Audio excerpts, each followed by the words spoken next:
ಶ್ರೀ ಗುರುಭ್ಯೋ ನಮಃ ಹರಿ ಓಂ.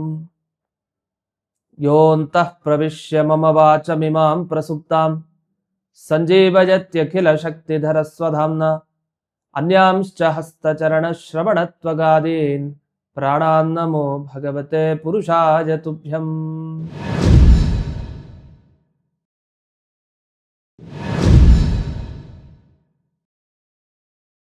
ಆಧ್ಯಾತ್ಮ ಚಿಂತನದ ಎಲ್ಲ ವೀಕ್ಷಕರಿಗೆ ವಾರಕ್ಕೊಂದು ಕಥೆಯ ಸರಣಿಗೆ ಸುಸ್ವಾಗತ.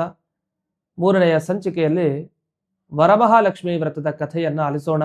ಶೌನಕಾದಿ ಋಷಿಗಳೆಲ್ಲ ಸೂತ ಪುರಾಣಿಕರ ಬಳಿ ಹೋಗಿದ್ದಾರೆ. ಗುರುಗಳು ಸಿಕ್ಕಿದ್ದಾರೆ, ಶಿಷ್ಯರೆಲ್ಲ ಪ್ರಶ್ನೆ ಮಾಡಬೇಕು ಅನ್ನೋ ಹಂಬಲ ಪ್ರಶ್ನೆ ಮಾಡಿದ್ದಾರೆ. ಏನ್ ಪ್ರಶ್ನೆ ಮಾಡಿದ್ದಾರೆ ಶೌನಕಾದಿಗಳೆಲ್ಲ ಅಂದ್ರೆ, ಮನುಷ್ಯರೆಲ್ಲ ತುಂಬಾ ಕಷ್ಟಪಡ್ತಾ ಇದ್ದಾರೆ, ಒಂದ್ ಒಳ್ಳೆ ವ್ರತ ಉಪದೇಶ ಮಾಡಿ, ಯಾವ ವ್ರತವನ್ನ ಮಾಡಿದ್ರೆ ಆ ಪುಣ್ಯದಿಂದ ಸಕಲ ಸೌಭಾಗ್ಯಗಳು ಕೂಡ ಸಿಗ್ಬೇಕು ಅವ್ರಿಗೆ, ಆ ತರ ಒಂದು ವ್ರತವನ್ನ ಉಪದೇಶಿಸಿ ಅಂತ ಹೇಳ್ತಾರೆ. ದಿಢೀರಂತ ಕೈಲಾಸದಲ್ಲಿ ರುದ್ರದೇವರಿದ್ರು ಅಂತ ಸೂತ ಪುರಾಣಿಕರು ಆರಂಭ ಮಾಡ್ತಾರೆ. ಯಾಕೆಂದ್ರೆ ಈ ವರಮಹಾಲಕ್ಷ್ಮಿ ವ್ರತ ಕಥೆಯನ್ನ ಪಾರ್ವತೀ ದೇವಿಗೆ ರುದ್ರದೇವರೇ ಸ್ವಯಂ ಉಪದೇಶ ನೀಡ್ತಾರೆ. ಆ ವಿಷಯವನ್ನು ಹೇಳಲಿಕ್ಕೆ ಸೂತ ಪುರಾಣಿಕರು ಶೌನಕರಿಗೆ ಹೇಳ್ತಾರೆ. ನೋಡಿ, ಕೈಲಾಸದಲ್ಲಿ ರುದ್ರದೇವರು ಕೂತಿದ್ರು ದೊಡ್ಡ ಮಂಟಪದಲ್ಲಿ. ಸುತ್ತಲೂ ಮುತ್ತಲು ಯಕ್ಷರು, ರಾಕ್ಷಸರು, ಗಂಧರ್ವರು ಯಾರಿರ್ಲಿಲ್ಲ, ಎಲ್ಲ ಸೇವೆ ಮಾಡ್ತಾ ಇದ್ದಾರೆ. ರುದ್ರದೇವರು ಪ್ರಸನ್ನ ಮುಖರಾಗಿ ನಗ್ತಾ ಇದ್ರು. ಸುತ್ತಲೂ ಅಲ್ಲೆಲ್ಲ ನದಿಗಳಿತ್ತು, ಅನೇಕ ಮರಗಳಿದ್ದು. ಲೋಕದಲ್ಲಿ ಕಾಣುವಂಥ ಹಲಸಿನ ಮರ ಆಗ್ಲಿ, ಮಾವಿನ ಮರ ಆಗ್ಲಿ, ಅದು ಅಲ್ಲೂ ಇತ್ತು ಕೈಲಾಸ ಸ್ಥಳದಲ್ಲಿ. ಆದ್ರೆ ಚೆನ್ನಾಗಿತ್ತು, ಅದು ಇಲ್ಲಿರೋ ತರ ಅಲ್ಲ, ವಿಶಿಷ್ಟವಾದದ್ದು. ಅಂತೂ ಇಂಥ ಒಂದು ಪವಿತ್ರ ಪರಿಸರದಲ್ಲಿ ತುಂಬಾ ನಗ್ತಾ ರುದ್ರದೇವರು ಸಂತೋಷದಿಂದ ತಮ್ಮ ಭೃತ್ಯರ ಜೊತೆಗಿದ್ದಾಗ ಪಾರ್ವತೀ ದೇವಿ ಆಚೆಯಿಂದ ಬರ್ತಾಳಂತೆ. ಬಂದು ನಮಸ್ಕಾರ ಮಾಡ್ತಾಳೆ ಗಂಡನಿಗೆ, ರುದ್ರದೇವರಿಗೆ ನಮಸ್ಕಾರ ಮಾಡಿ ಸೀದಾ ಹೋಗಿ ನೋಡ್ತಾ ಇದ್ದಾರೆ ಎಲ್ರೂ ಕೂಡ. ಎಲ್ಲಿ ಕೂತ್ಕೊಳ್ತಾಳೆ ಪಾರ್ವತೀ ದೇವಿ? ಆಸನದ ಪಕ್ಕದಲ್ಲಲ್ಲ, ರುದ್ರದೇವರ ತೊಡೆ ಮೇಲೆ ಹೋಗಿ ಕೂತ್ಕೊಳ್ತಾಳೆ. ತೊಡೆ ಮೇಲೆ ಕೂತು ತನ್ನ ಗಂಡನನ್ನ ನೋಡ್ತಾ ಬಹು ಹಸನ್ಮುಖಿಯಾಗಿ ಪಾರ್ವತೀ ದೇವಿ ಪ್ರಶ್ನಿಸ್ತಾಳೆ, ರುದ್ರದೇವರೇ, ನನಗೆ ನೀವು ಒಂದು ವಿಷಯವನ್ನು ತಿಳಿಸ್ಬೇಕು.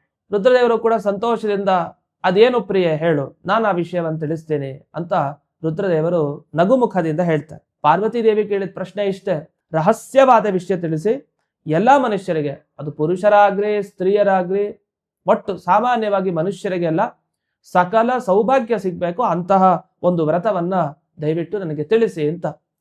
ನಗುಮುಖದ ರುದ್ರದೇವರು ನಗ್ತಾ ಒಂದು ಒಳ್ಳೆ ವ್ರತವನ್ನ ನಿನಗೆ ತಿಳಿಸ್ತೀನಿ. ಈ ವ್ರತವನ್ನ ಆಚರಣೆ ಮಾಡಿದ್ರೆ ಸಕಲ ಸಂಪತ್ತು, ಪುತ್ರ ಪೌತ್ರ ಪ್ರವರ್ಧನಂ, ಮಕ್ಕಳು ಮೊಮ್ಮಕ್ಕಳು ಹೀಗೆ ವಂಶ ಪರಂಪರೆಯೇ ಬೆಳೆಯತ್ತೆ, ಅಂತ ಉತ್ತಮವಾದ ವ್ರತವನ್ನ ನಿನಗೆ ಉಪದೇಶ ಕೊಡ್ತೀನಿ ಅಂತ ಪ್ರಾರಂಭ ಮಾಡ್ತಾರೆ. ಮಾಡಿದಾಗ ಮೊದಲಿಗೆ ಹೇಳ್ತಾರೆ, ಶ್ರಾವಣ ಮಾಸದ ಶುಕ್ಲ ಪಕ್ಷದ ಪೂರ್ಣಿಮೆಯ ಹತ್ತಿರ ಇರುವಂತಹ ಶುಕ್ರವಾರ ಏನಿದೆ, ಆ ಶುಕ್ರವಾರದ ದಿವಸ ವ್ರತವನ್ನ ಅನುಷ್ಠಾನ ಮಾಡಬೇಕು. ಆ ವ್ರತವನ್ನು ಹೇಗ್ ಮಾಡಬೇಕು ಅಂತ ಪಾರ್ವತಿ ಮತ್ತೆ ಪ್ರಶ್ನೆ ಕೇಳ್ತಾಳೆ. ಮತ್ತೆ ಆ ವ್ರತ ಯಾವ ದೇವತೆಯನ್ನ ಕುರಿತಿರೋದು, ಯಾವ ದೇವತೆಯನ್ನು ಆರಾಧನೆ ಮಾಡ್ತಾರೆ ಆ ವ್ರತದಲ್ಲಿ, ಮತ್ತೆ ಹೇಗೆ ಆರಾಧನೆ ಮಾಡ್ತಾರೆ, ಅದರಿಂದ ಏನ್ ಫಲ ಪಡಿತಾರೆ, ಇದನ್ನೆಲ್ಲ ಸ್ವಲ್ಪ ವಿಸ್ತಾರವಾಗಿ ಹೇಳಿ ಅಂತ ರುದ್ರದೇವರ ಬಳಿ ಪಾರ್ವತಿ ಕೇಳ್ಕೊಂಡಾಗ, ವರಲಕ್ಷ್ಮೀ ರೀತಿ ಖ್ಯಾತ ಅಂತ ಪ್ರಾರಂಭ ಮಾಡ್ತಾರೆ. ವರಲಕ್ಷ್ಮಿ ಅಂತ ಈ ವ್ರತಕ್ಕೆ ಹೆಸರು. ಅದೇ ವರಮಹಾಲಕ್ಷ್ಮಿ ವ್ರತ ಅಂತ ಆಗಿದೆ. ಯಾಕೆ ಲಕ್ಷ್ಮಿ ಅಂದ್ರೆ ಮಹಾಲಕ್ಷ್ಮಿ, ಸಾಮಾನ್ಯ ಲಕ್ಷ್ಮಿ ಅಲ್ಲ, ವರಮಹಾಲಕ್ಷ್ಮಿ ವ್ರತ ಅಂತ. ಸರಿ, ವರಮಹಾಲಕ್ಷ್ಮಿಯನ್ನ ಈ ವ್ರತದಲ್ಲಿ ವಿಶಿಷ್ಟವಾಗಿ ಆಚರಣೆ ಮಾಡಬೇಕು. ಯಾಕೆಂದ್ರೆ ಯಾವ ಸ್ತ್ರೀಯರಾಗ್ಲಿ ಯಾವುದೇ ಪುರುಷರಾಗ್ಲಿ ಆ ಮಹಾಲಕ್ಷ್ಮಿಯ ಅನುಗ್ರಹವನ್ನ ಪಡಿಬೇಕು. ಇದರ ಬಗ್ಗೆ ಒಂದು ಸಣ್ಣ ಘಟನೆ ಆಯಿತು, ಅದನ್ನ ನಿನಗೆ ಹೇಳ್ತೀನಿ ಕೇಳು ಅಂತ ಪಾರ್ವತಿಗೆ ಮುಂದುವರಿಸ್ತಾರೆ. ಒಂದು ನಗರ, ಅದರ ಹೆಸರು ಕುಂಡಿನ ಅಂತ ಹೆಸರು. ಆ ಕುಂಡಿನ ನಗರದಲ್ಲಿ ಒಳ್ಳೆಯ ಬ್ರಾಹ್ಮಣ ಮನೆ. ಆ ಬ್ರಾಹ್ಮಣ ಮನೆಯಲ್ಲಿ ಬ್ರಾಹ್ಮಣಿ ಇರ್ತಾಳೆ. ಅವಳು ಚಾರುಮತಿ ಎನ್ನೋ ಹೆಸರನ್ನ ಪಡೆದಿರ್ತಾಳೆ. ಆ ಚಾರುಮತಿ ಒಳ್ಳೆ ಬುದ್ಧಿಯವಳಿಗೆ, ಹೆಸರಿಗೆ ತಕ್ಕ ಹಾಗೆ ಇರ್ತಾಳೆ. ಅವಳಿಗೆ ಗಂಡನ ಬಗ್ಗೆ ಅತಿಯಾದ ಭಕ್ತಿ ಶ್ರದ್ಧೆ, ಯಾವಾಗಲೂ ಪತಿಯ ಸೇವೆಯಲ್ಲಿ ರತಳಾಗಿರ್ತಾಳೆ. ಆದ್ರೆ ಒಂದೇ ಒಂದು ದಾರಿದ್ರ್ಯ ಅಂತೆ. ಅಷ್ಟು ಸದ್ಗುಣಗಳಿದ್ರು ಬಡತನ ಹೆಚ್ಚು. ಆ ಬಡತನದಿಂದ ತುಂಬಾ ದುಃಖಿತಳಾಗಿರ್ತಾಳೆ. ಆದ್ರೆ ಗಂಡನ ಎದುರು ಮಾತ್ರ ಮಾತಾಡೋದು ಅಂಥ ದಾರಿದ್ರ್ಯ ಕಾಲದಲ್ಲೂ ಮೃದುವಾಗೆ ಮಾತಾಡ್ತಾಳೆ, ಕೋಪನೇ ಬರಲ್ಲ. ಈ ರೀತಿ ಪತಿ ಶುಶ್ರೂಷೆಯನ್ನ ನಿರಂತರ ಮಾಡ್ತಾ ಇರ್ತಾಳೆ. ಅವಳು ಒಂದು ದಿವಸ ಮಲ್ಕೊಳ್ಳಿಕ್ಕೆ ಹೋದ್ಲು. ದಿನ ಮಲ್ಕೊಳ್ಳೋದೆ, ಒಂದು ದಿವಸ ಮಲ್ಕೊಂಡಾಗ ಒಂದು ಘಟನೆ ಆಯ್ತು. ಕನಸು ಬಿತ್ತು. ಕನಸು ಬಿದ್ದಿದ್ದು ಅವಳ ಪುಣ್ಯ ಪ್ರಭಾವದಿಂದಲ್ಲ, ಗಂಡನ ಪೂರ್ವ ಜನ್ಮದ ಪುಣ್ಯ ಪ್ರಭಾವ ಇವಳಿಗೆ ಕನಸು ಬಿತ್ತು. ಏನ್ ಕನಸು ಬಿತ್ತು ಅಂದ್ರೆ, ಸಾಕ್ಷಾತ್ ಒಬ್ಬಳು ದೇವಿ ಬಂದಿದ್ದಾಳೆ. ಅವಳು ಯಾರು ಬೇರೆ ಅಲ್ಲ ಹೊರತು ವರಮಹಾಲಕ್ಷ್ಮಿಯೇ ಬಂದಿದ್ದಾಳೆ. ಕನಸಿನಲ್ಲಿ ಬಂದು ಹೇಳ್ತಾಳೆ, ಏಳು ಏಳು, ಯಾಕೆ ಮಲಗಿದೆ, ಏಳು ಏಳು, ನಿನಗೆ ತುಂಬಾ ಹಿತವಾದ ಒಂದು ವಿಷಯ ಹೇಳ್ತೀನಿ ಕೇಳು, ಎದ್ದೇಳು. ಇವಳು ಕಣ್ಬಿಟ್ಟಿದ್ದಾಳೆ. ಮುಂದೆ ನೋಡ್ತಾಳೆ, ವರಮಹಾಲಕ್ಷ್ಮಿನೇ ಬಂದಿದ್ದಾಳೆ ಕನಸಿನಲ್ಲಿ. ಬಂದಾಗ ಅವಳು ಹೇಳ್ತಾಳೆ, ವರಮಹಾಲಕ್ಷ್ಮಿ ಸ್ವಯಂ ಶ್ರಾವಣ ಮಾಸ ಶುಕ್ಲ ಪಕ್ಷದ ಪೂರ್ಣಿಮೆಯ ಹತ್ತಿರ ಇರೋ ಶುಕ್ರವಾರ ನೀನು ಒಂದು ವ್ರತವನ್ನ ಅನುಷ್ಠಾನ ಮಾಡು. ಆ ವ್ರತದ ಹೆಸರು ವರಮಹಾಲಕ್ಷ್ಮಿ ವ್ರತ ಅಂತ. ಆ ವ್ರತವನ್ನ ಅನುಷ್ಠಾನ ಮಾಡಿದ್ರೆ ನಿಮಗೆ ಏನೇನು ಇಷ್ಟನೋ ಅದನ್ನೆಲ್ಲವನ್ನು ನಾನು ನೀಡ್ಲಿಕ್ಕೆ ಸಿದ್ಧಳಿದ್ದೇನೆ ಅಂತ ಸಾಕ್ಷಾತ್ ವರಮಹಾಲಕ್ಷ್ಮಿನೇ ಕನಸಲ್ಲಿ ಬಂದು ಚಾರುಮತಿಗೆ ಹೇಳ್ತಾ ಇದ್ದಾಳೆ. ಈ ವ್ರತವನ್ನ ಮಾಡಿದ್ರೆ ಏನೇನ್ ಫಲ, ನೀವು ವರಮಹಾಲಕ್ಷ್ಮಿಯ ಬಾಯಲ್ಲೇ ಕೇಳ್ಬೇಕು. ಆಕೆನೆ ಹೇಳ್ತಾಳೆ ಚಾರುಮತಿಗೆ, ಅನೇಕ ಜನ್ಮಗಳಲ್ಲಿ ಮಾಡಿದ ಪುಣ್ಯದ ಪ್ರಭಾವ ಈ ವರಮಹಾಲಕ್ಷ್ಮಿ ವ್ರತವನ್ನು ಮಾಡೋ ಬುದ್ಧಿ ಬರುತ್ತಂತೆ, ವ್ರತಾಚರಣೆ ಮಾಡೋ ಬುದ್ಧಿ.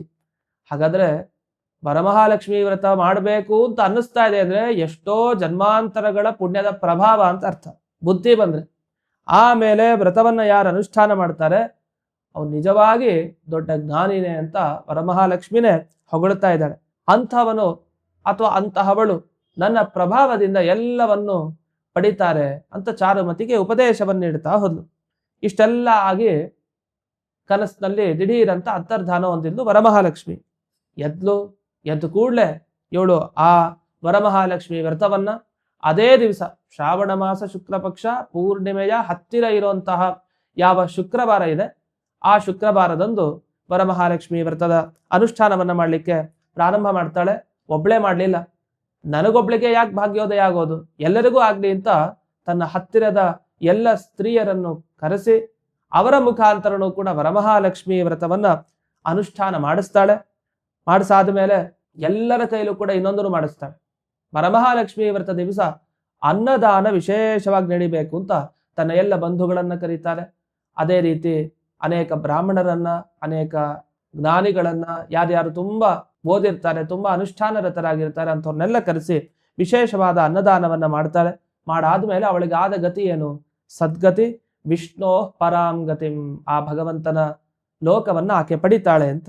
ಇಂತಹ ವರಮಹಾಲಕ್ಷ್ಮಿ ವ್ರತವನ್ನ ಅಂದಿನ ದಿವಸ ರುದ್ರದೇವರು ಪಾರ್ವತೀ ದೇವಿಗೆ ಈ ಘಟನೆಯನ್ನ ಏನು ಹೇಳಿದ್ರು ಆ ಘಟನೆಯನ್ನ ನಾನು ನಿಮಗೆ ಹೇಳಿದ್ದೇನೆ ಅಂತ ಶೌನಕಾದಿ ಋಷಿಗಳಿಗೆ ಸೂತ ಪುರಾಣಿಕರು ಇಷ್ಟುವರೆಗೆ ವಿವರಿಸ್ತಾರೆ.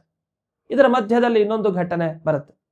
ಪಾರ್ವತೀ ದೇವಿ ಅಷ್ಟೆಲ್ಲ ಕೇಳಿದ ಮೇಲೆ ಇನ್ನೊಂದು ಪ್ರಶ್ನೆ ಕೇಳ್ತಾಳೆ, ಸ್ವಾಮಿ ಚಾರುಮತಿಯ ಘಟನೆಯನ್ನು ನೀವೇನೋ ಹೇಳಿದ್ರಿ, ಅದ್ರ ಹೇಗ್ ಮಾಡ್ಬೇಕು ಈ ವ್ರತವನ್ನ, ಅದನ್ನು ತಿಳಿಸ್ಕೊಡಿ ಅಂತ. ಆಗ ಸ್ವಲ್ಪ ತಿಳಿಸ್ಕೊಡ್ತಾರೆ. ಏನಿಲ್ಲ, ಮಧ್ಯಾಹ್ನದ ಹೊತ್ತು ಸ್ತ್ರೀ ಸ್ನಾನ ಮಾಡಬೇಕು, ಅಂದ್ರೆ ಬೆಳಗಿನ ಜಾವ ಸ್ನಾನ ಮಾಡಿರ್ಲೇಬೇಕು. ಮಧ್ಯಾಹ್ನದಲ್ಲಿ ವಿಶೇಷವಾಗಿ ಇನ್ನೊಮ್ಮೆ ಏನು ಸ್ನಾನ ವಿಧಿ ಇದೆ, ತ್ರಿಕಾಲ ಸ್ನಾನ ಅಂತ, ಮಧ್ಯಾಹ್ನ ಕಾಲದಲ್ಲಿ ಸ್ನಾನ ಮಾಡಿ ಒಳ್ಳೆಯ ವಸ್ತ್ರವನ್ನ ಉಟ್ಟುಕೊಂಡು ಆಮೇಲೆ ಶುದ್ಧವಾದ ಮಂಟಪದಲ್ಲಿ ಅಷ್ಟದಲ ಪದ್ಮ ಬರೆದು ನಂತರ ಅಲ್ಲಿ ಅಕ್ಕಿ, ಒಂದು ಸೇರು ಅಕ್ಕಿ ಹಾಕಿ ಅಲ್ಲಿ ಪೂರ್ಣ ಕುಂಭ ಇಟ್ಟು ಅದರಲ್ಲಿ 5 ಚಿಗುರೆಳೆ ಹಾಕಿ ತೆಂಗಿನ ಕಾಯಿಯನ್ನ ಇಟ್ಟು ಅಲ್ಲಿ ಮಹಾಲಕ್ಷ್ಮಿಯ ಆವಾಹನೆ ಮಾಡಬೇಕು. ಆಗ ಒಂದು ಶ್ಲೋಕವನ್ನು ಕೂಡ ವರಮಹಾಲಕ್ಷ್ಮಿಯ ಬಗ್ಗೆ ಹೇಳಬೇಕು. ಅದೇನು ಆ ಶ್ಲೋಕ, ತಪ್ಪದೇ ಈ ಶ್ಲೋಕವನ್ನ ಹೇಳಬೇಕು. ಆಗ ವರಮಹಾಲಕ್ಷ್ಮಿಯ ದಿವ್ಯ ಅನುಗ್ರಹ ಆಗುತ್ತೆ. ಪದ್ಮಾಸನೆ ಪದ್ಮಕರೆ ಸರ್ವಲೋಕೈಕ ಪೂಜಿತೆ ನಾರಾಯಣ ಪ್ರಿಯೇ ದೇವಿ ಸುಪ್ರೀತಾ ಭವ ಸರ್ವದಾ ಅಂತ ಶ್ಲೋಕ. ಈ ಶ್ಲೋಕವನ್ನ ಹೇಳ್ಕೊಳ್ಬೇಕು ಅಂತ ಪಾರ್ವತೀ ದೇವಿಗೆ ರುದ್ರದೇವರು ಉಪದೇಶವನ್ನ ನೀಡ್ತಾರೆ. ಅದಾದ ಮೇಲೆ ಅಲ್ಲಿ ನೈವೇದ್ಯ ಸಮರ್ಪಣೆ ಮಾಡಬೇಕು ವರಮಹಾಲಕ್ಷ್ಮಿಗೆ. ಆ ನೈವೇದ್ಯ ಯಾವುದು ಅಂದ್ರೆ ಹೂರಣ ತುಂಬಿದ ಕಡುಬು, ಇದನ್ನೆಲ್ಲ ಸಮರ್ಪಣೆ ಮಾಡಬೇಕು. ಹಣ್ಣುಗಳನ್ನ ಸಮರ್ಪಣೆ ಮಾಡಬೇಕು. ಆಮೇಲೆ ನೀರಾಜನ, ನಂತರ ಪ್ರದಕ್ಷಿಣೆ, ನಮಸ್ಕಾರಗಳನ್ನ ಸಮರ್ಪಣೆ ಮಾಡಿ ಲಕ್ಷ್ಮೀ ದೇವಿಗೆ ಅರ್ಘ್ಯವನ್ನ ನೀಡಬೇಕು. ಮತ್ತೆ ದೋರ ಬಂಧನ ಅಂದ್ರೆ ದಾರವನ್ನ ಅರ್ಪಣೆ ಮಾಡಿ ಅದನ್ನ ಸ್ತ್ರೀಯರು ಕಟ್ಕೊಳ್ಬೇಕು, ಗಂಡನ ಹತ್ರ ಕೊಟ್ಟು ಗಂಡನ ಮುಖಾಂತರ ಕಟ್ಟಿಸ್ಕೊಳ್ಬೇಕು ಅಂತ ಅರ್ಥ. ಇದಾಗಿ 12 ಅಪೂಪಗಳನ್ನ ಅಂದ್ರೆ ಕಡುಬು ಅಂತ, ಆ ಕಡುಬುಗಳನ್ನ ಎಲ್ಲರಿಗೂ ದಾನವನ್ನ ಮಾಡಬೇಕು. ಆ ನಂತರ ಈ ವರಮಹಾಲಕ್ಷ್ಮಿ ವ್ರತ ಕಥೆಯನ್ನ ಕೇಳಬೇಕು. ಇಷ್ಟನ್ನೆಲ್ಲ ಮಾಡಿದಾಗ ಕೊನೆಗೆ ವಿಶಿಷ್ಟವಾದ ಫಲ ಸಿಗುತ್ತೆ. ಅದೇನು ಅಂತ ರುದ್ರದೇವರು ಹೇಳ್ತಾ ಈ ಕಥೆಯನ್ನ ಮುಕ್ತಾಯ ಮಾಡ್ತಾರೆ. ಏನ್ ಫಲ ಸಿಗತ್ತೆ ಅಂದ್ರೆ, ಯಾರು ಈ ಶ್ರೇಷ್ಠ ವ್ರತವನ್ನ ಆಚರಣೆ ಮಾಡ್ತಾರೆ ಅಂತಹವರಿಗೆ ಪುತ್ರ ಪೌತ್ರಾದಿಗಳ ಅಭಿವೃದ್ಧಿ, ಮಕ್ಕಳು ಮೊಮ್ಮಕ್ಕಳು ವಂಶ ಪರಂಪರೆ ಬೆಳೆಯತ್ತೆ. ಇದೇ ಫಲ.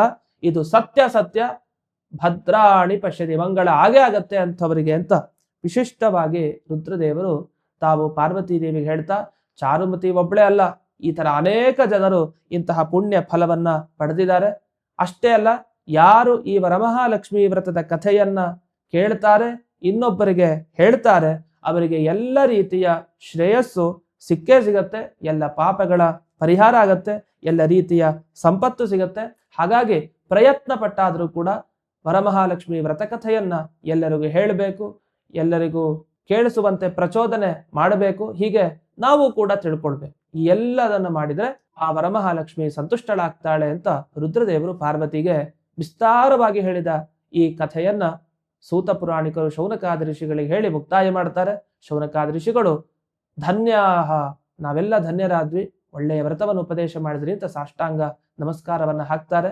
ಇಂತಹ ಈ ವರಮಹಾಲಕ್ಷ್ಮಿ ವ್ರತ ಕಥೆಯನ್ನ ಕೇಳಿದ ಎಲ್ಲ ಆಧ್ಯಾತ್ಮ ಚಿಂತನದ ವೀಕ್ಷಕರಿಗೆ ಆ ವರಮಹಾಲಕ್ಷ್ಮಿಯ ದಿವ್ಯ ಅನುಗ್ರಹ ದೊರೆಯಲಿ ಅಂತ ಪ್ರಾರ್ಥನೆ ಮಾಡ್ತಾ, ವಾರಕ್ಕೊಂದು ಕಥೆಯ ಸರಣಿಯಲ್ಲಿ ಮತ್ತೊಂದು ಕಥೆಯೊಂದಿಗೆ ಸಿಗೋಣ ಅಂತ ಹೇಳ್ತಾ ಈ ಸಂಚಿಕೆಯನ್ನ ಅಸ್ಮದ್ ಗುರುವಂತರ್ಗತ ವ್ಯಾಸತೀರ್ಥ ಗುರುವಂತರ್ಗತ ಭಾರತೀ ರಮಣ ಮುಖ್ಯ ಪ್ರಾಣಾಂತರ್ಗತ ಶ್ರೀಮನ್ ಮೂಲ ಗೋಪಾಲಕೃಷ್ಣನಿಗೆ ಅರ್ಪಣೆಯನ್ನು ಮಾಡ್ತೇನೆ. ಶ್ರೀ ಕೃಷ್ಣಾರ್ಪಣಮಸ್ತು.